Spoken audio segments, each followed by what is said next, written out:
അപ്പോൾ buyback of shares 2013 companies act അനുസരിച്ച് എങ്ങനെയാണ് ഒരു കമ്പനിയുടെ ഷെയർസ് തിരിച്ചു വാങ്ങിക്കുക? അപ്പൊ ഒരു ആ കമ്പനി ഇഷ്യൂ ചെയ്ത ഷെയറിന് തിരിച്ചു വാങ്ങിക്കുമ്പോൾ അതിനെ വിളിക്കുന്ന പേരാണ് ബൈബാക്ക് ഓഫ് ഷെയർസ്.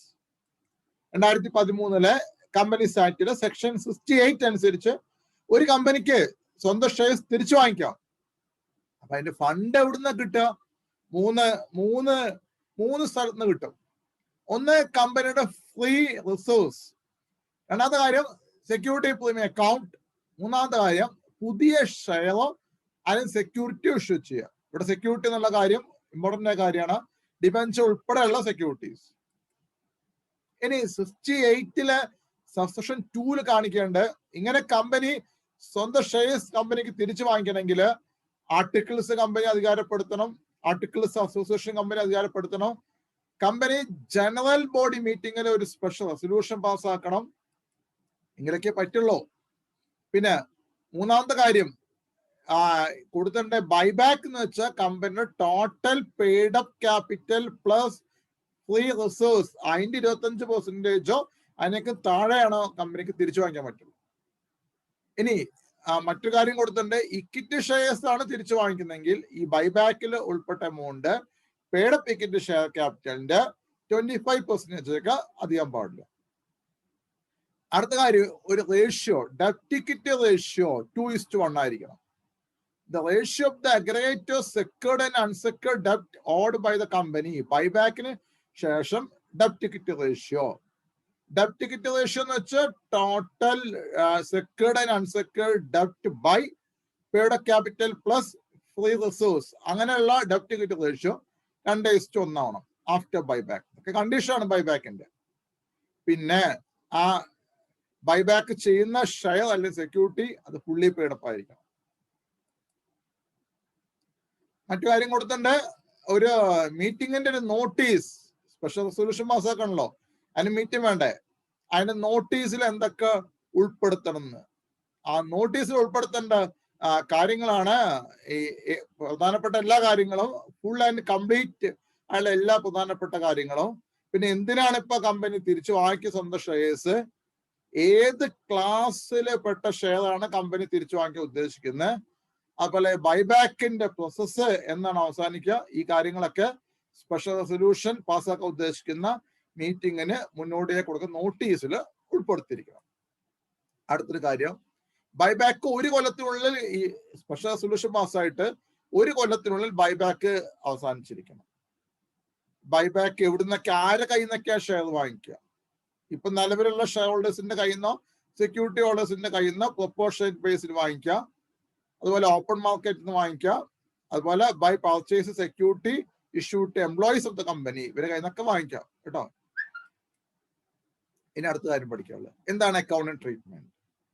ഈ ബൈബാക്ക് നടത്തുമ്പോൾ ഉദ്ദേശം 3 സോഴ്സ് പഠിച്ചു നമ്മൾ, അവിടെ നിന്നൊക്കെയാണ് ബൈബാക്ക് നടത്താൻ പറ്റുക. ഈ 3 സോഴ്സ് പഠിച്ചു. ഞാൻ നേരത്തെ എക്സ്പ്ലെയിൻ ചെയ്യുന്നു 3 സോഴ്സ് ഏതൊക്കെയാണ്. ഏറ്റവും ഇതാകണ്ടോ. അപ്പോൾ കമ്പനി പുതിയ ഷെയർ ഇഷ്യൂ ചെയ്യുമ്പോൾ എന്താണ് ജേണൽ വരിക? അല്ലെ പ്രധാനപ്പെട്ട ഒരു കാര്യം എന്താ വെച്ചാൽ the shares issued for buyback must not be a same kind of shares which are to bought back. എന്ന് വെച്ചാൽ ഇക്വിറ്റി ഷെയർ ആണ് തിരിച്ചു വാങ്ങിക്കുന്നെങ്കിൽ പ്രിഫറൻസ് ഷെയറോ ഡിബെഞ്ചറോ ഇഷ്യൂ ചെയ്യുന്നു. അതുപോലെ പ്രിഫറൻസ് ഷെയറോ ഡിബെഞ്ചറോ ആണ് തിരിച്ചു വാങ്ങിക്കുന്നെങ്കിൽ ഇക്വിറ്റി ഷെയർ ഇഷ്യൂ ചെയ്യാം. ആ ഒരു കാര്യം നോട്ട് ചെയ്യേണ്ട കാര്യം. ഇനി ജേണൽ എന്തൊക്കെയാ വരിക? പ്രിഫറൻസ് ഷെയർ ആണ് ഇഷ്യൂ ചെയ്യുന്നെങ്കിൽ bank account to preference share capital face വിലക്ക് ഇഷ്യൂ ചെയ്യും. ഇനി പ്രീമിയത്തിനാണ് വെച്ചാൽ bank account to preference share capital account to security premium reserve account. ഇനി ഡിബെഞ്ചർ ആകുമ്പോൾ ഫേസ് വിലക്ക് ആണെങ്കിൽ bank account to debenture account, അത് പ്രീമിയത്തിനാണ് വെച്ചാൽ bank account to debenture account to security premium reserve account. Debenture discount issue ചെയ്യാം കേട്ടോ, share പറ്റില്ല, ഷെയർ ഇപ്പോൾ ഡിസ്കൗണ്ട് ഇഷ്യൂ ചെയ്യാൻ പറ്റില്ല. അപ്പൊ ഡിബെഞ്ചർ ഡിസ്കൗണ്ട് ഇഷ്യൂ ചെയ്യുകയാണെങ്കിൽ ബാങ്ക് അക്കൗണ്ട് ഡിസ്കൗണ്ട് ആണ് issue debenture account to debentures account, ഇങ്ങനെയുള്ള ജേണലൊക്കെയാണ് വരിക. ഇനി മറ്റു പ്രധാനപ്പെട്ട കാര്യം, ബൈബാക്കിന് വേണ്ടി ഒരു ബാങ്ക് അക്കൗണ്ട് ഓപ്പൺ ചെയ്യണം. അത് companies share capital and debenture rule 2014 rule 17(8) അനുസരിച്ചാണ്. അപ്പൊ ജേണൽ വരിക buyback bank account debtor to bank account. ഇനി അടുത്ത കാര്യം, ആ ഷെയർ ഹോൾഡേഴ്സിന് പേയ്മെന്റ് നടത്തുമ്പോൾ equity share buyback account debtor to buyback bank account to buyback equity share buyback account debtor to, ഇവിടെ ടു എന്നൊരു കാര്യം വരും, ടു ബൈബാക്ക് ബാങ്ക് അക്കൗണ്ട് കേട്ടോ. അത് അയച്ചു പേയ്മെന്റ് നടത്തുമ്പോൾ. ഇനി നമ്മൾ ആ വാങ്ങിച്ച ഷെയർ ക്യാൻസൽ ചെയ്യണം. അത് ബൈബാക്ക് ഫേസ് വാല്യൂവിനാണ് ബൈബാക്ക് നടന്നതെങ്കിൽ equity share capital account to equity share buyback account എന്ന് എഴുതിയാണ് അവിടെ നമ്മൾ ഷെയർ ക്യാൻസൽ ചെയ്യാം. ഇനി പ്രീമിയത്തിനാണെങ്കിൽ ആ ഷെയർ ക്യാൻസൽ ചെയ്യുമ്പോൾ equity share capital account to, അതുപോലെ premium payable on buyback account to equity share buyback account. Buyback ഡിസ്കൗണ്ടർ ആയിരുന്നെങ്കിൽ equity share capital account to equity share buyback account to capital reserve account. വളരെ important കാര്യം. ഇനി കമ്പനിയുടെ reserves ഉണ്ട്. കമ്പനിക്ക് 3 സ്ഥലത്തുനിന്ന് ഉപയോഗിക്കാമല്ലോ. ഷെയർ ഇഷ്യൂ ചെയ്ത് ഫണ്ട് ഉപയോഗിക്കുക, അതുപോലെ റിസർവ്സ് ഉപയോഗിക്കുക, സെക്യൂരിറ്റി പ്രീമിയം, ഇതൊക്കെ ഉപയോഗിക്കാൻ പറ്റുമോ? അപ്പോ ഇതിൽ പ്രധാനപ്പെട്ട കാര്യം ഈ ക്യാപിറ്റൽ റിഡംഷൻ റിസർവിലേക്ക് മാറ്റുന്ന കാര്യം കേട്ടോ.